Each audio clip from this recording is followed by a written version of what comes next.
welcome back to another YouTube video on Guinea Titan, and this one is from isolation. I'm isolated in my home for the next week and a half. So Monday I started developing a cough and a kind of a feeling rather rotten in the evening. Not terrible. In normal circumstances I would consider it a mild head cold and take no further notice of it. A little bit stuffy in the nose. Cough's a bit chesty. No sneezing, no fever that I've noticed, but my thermometer is not working. The batteries went bad in it. So I rang the doctor and I was told that I'm not in the category that's eligible for testing, but to isolate for 2 weeks. So in the morning I don't feel so bad so far, but it kind of gets worse as night progresses, and I've decided that, well, yeah, obviously I have to stay away from everybody. Nobody's supposed to be in the same room as me, but that's okay. I live alone at the moment, and I'm well stocked on groceries, so the question remains is, will it get worse? If it does, well, I'll try and continue to make YouTube videos. If it does get worse, I may make YouTube videos without commentary. Just maybe leaving a message in the video saying, you know, I'm fine, I'm still alive, and if obviously I abruptly stop and never resume making videos again, you'll know what happened. I must say that I've enjoyed my YouTube career so far, and I'm thankful for the support of everybody that has subscribed and that watches my channels and comments on the videos and so on and so forth. Thank you very much. And we'll hope for the best. So we'll live while we're able and die when we can't help it. The TVP VTU. Well, I've managed to elite all the tanks that I've been grinding through over the last couple of months. So the TVP VTU, the Indian Panzer, the HWK-12, and the 50 TP. But I managed to get an Ace tanker. In fact, I got 2 Ace tanker games on Wednesday. Almost, not quite back to back, but close enough. This is one of them. This is a tank that I wasn't sure I would ever get an Ace on. Partly, although, well, I reckon I probably would eventually. You know, the circumstances would conspire that you'd get an Ace tanker on it at some stage. Because I was getting a reasonable amount of first class mastery games in this tank. But it's not a tank that it's not a tank that suits me. It's not a tank that I really like.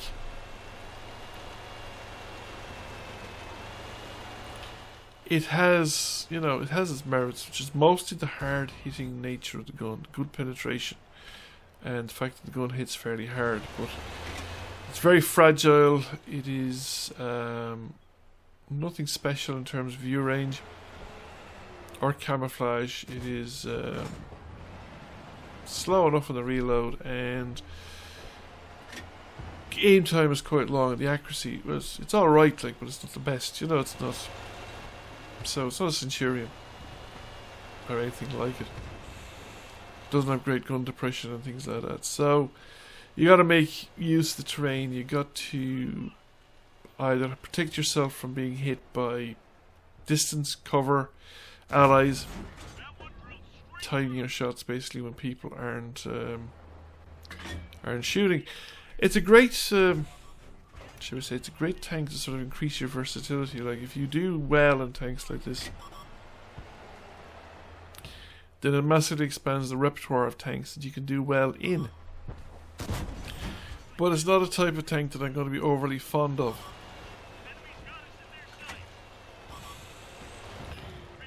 So this is a tier 8 battle, and we've managed to clear out the woods, and the enemy basically didn't respond, so they've allowed us to corral them into their corner. I mean, I don't think that Sherman even knew I was here.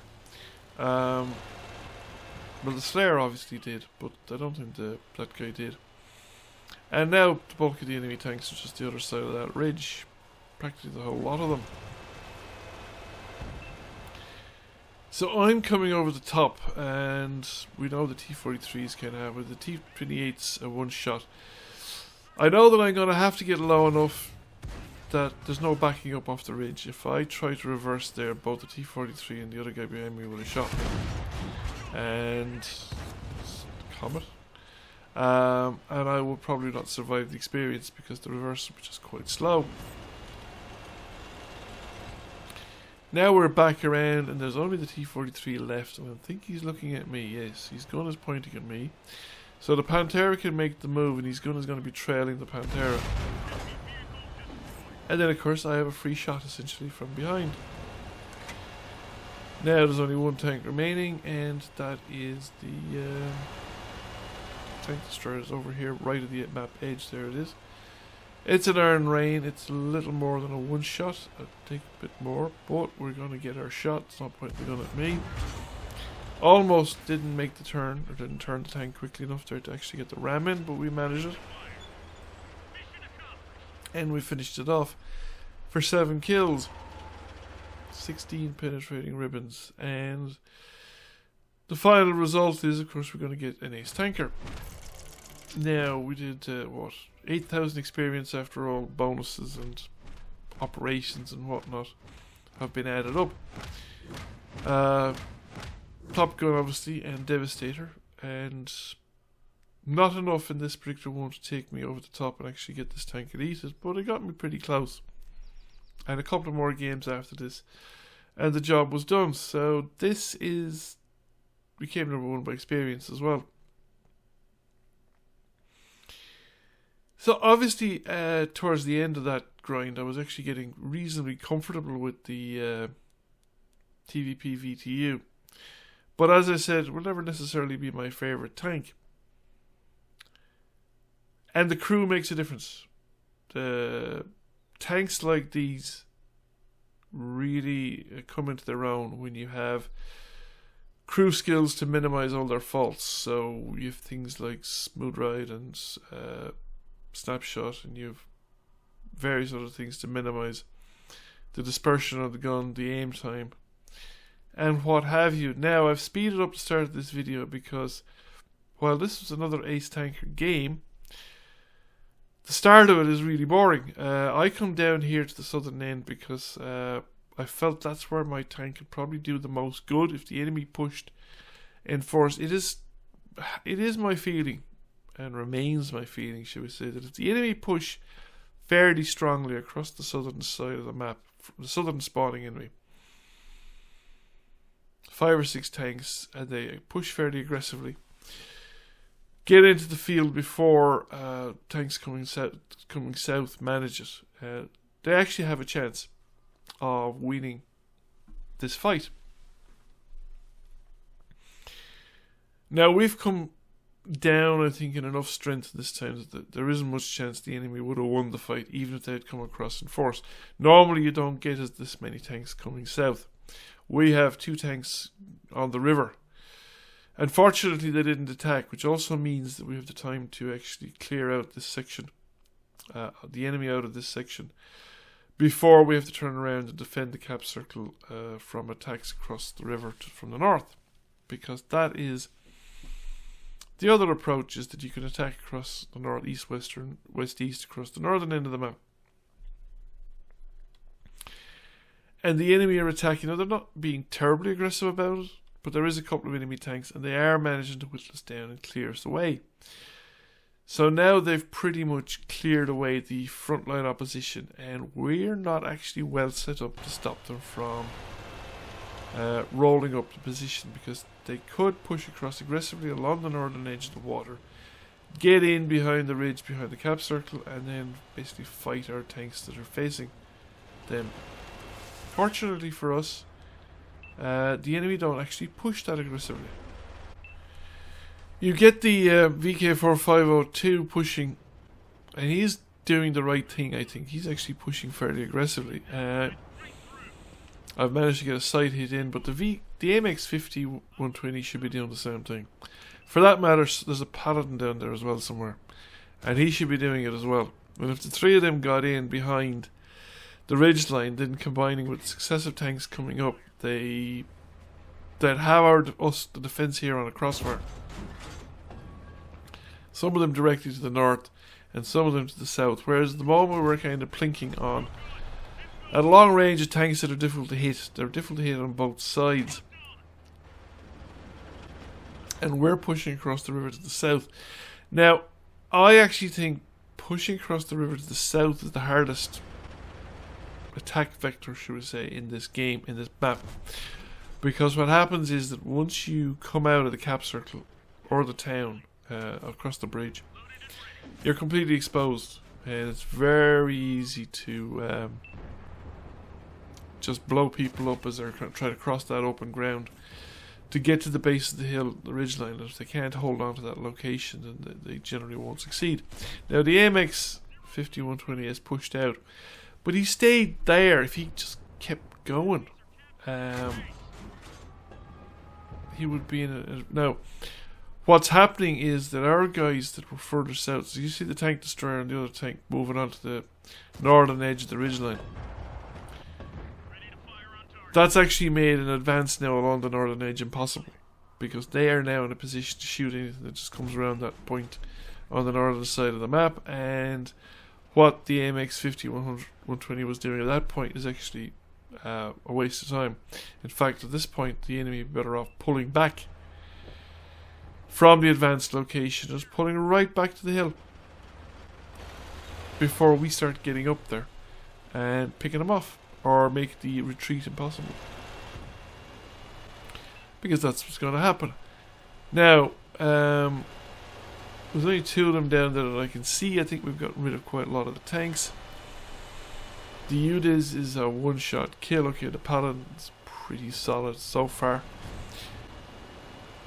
but the UDIS is here among the houses, so I reckon I'm going to get a chance of getting a shot at the UDIS. It's going to be worth taking a hit to do it, and therefore there's the UDIS. Take the shot, take the hit. Well, I don't take the hit, but I pull out and I think, right, can I get any kind of a shot on the Paladin?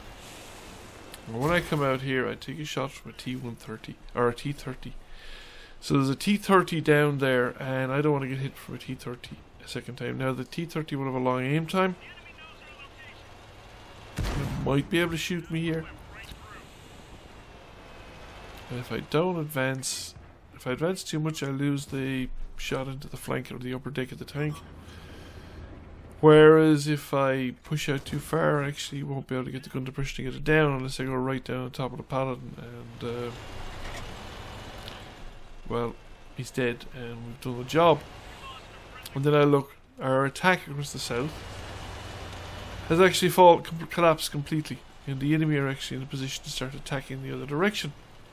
So I thought if we go away, they could get into the cap circle and they could actually beat us in a cap race. So I think, right, I'm going to go south. I'm going to go back down to the castle, and hopefully I'll get some support. Now there's a tank destroyer moving along the town, along the riverbank, and there's another heavy tank remaining in the houses, and everybody else is pushed across the river. So I should, well, depends. I'm not far south enough to see anything really yet. I'm also too low down. I need to get up here into the high ground. So I'm here now and I don't see anything. So I'm in a position to see down into the, almost as far as the bridge. Pushing any further, I'm just doing reconnaissance, but I'm also moving out of any possible support, because those two tanks on my side of the river are just not far south enough to give me any kind of support. So when I come here to the corner, I'm on my own and I'm relying on what I'm spotting. But I'm not spotting anything, and there's not a lot of enemies left, so there can't be too many places for them to be. So we push forward, and at this stage I don't see anyone. I'm now able to see past the cap circle, and I haven't spotted any enemy tanks, so I reckon they didn't push. They must have turned around and gone back to the defense of the hill. And there is a T-28 prototype. He's probably the last guy that's hung around here, and he said there was probably no follow-up, so he decided to go and assist the defense elsewhere. and he changed his direction a little prematurely there, so we managed to get the hit in. So I'm going to push across the river. I don't know what's going on, but I haven't been spotted.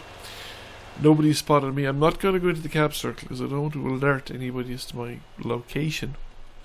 And therefore we spot the Panther 2. Just the rear end of the Panther 2 showing, so we put a shot into it. If he stays there, we can get another one in and it should finish the situation. Get a second one in, we don't finish him.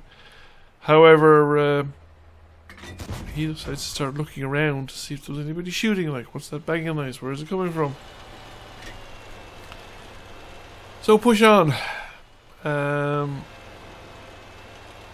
probably not going to see a lot more action at this point, because we know there are two tanks up above the northern end of the ridgeline defending against our attack, and the tank destroyer was last seen heading north as well, so it's somewhere in the middle.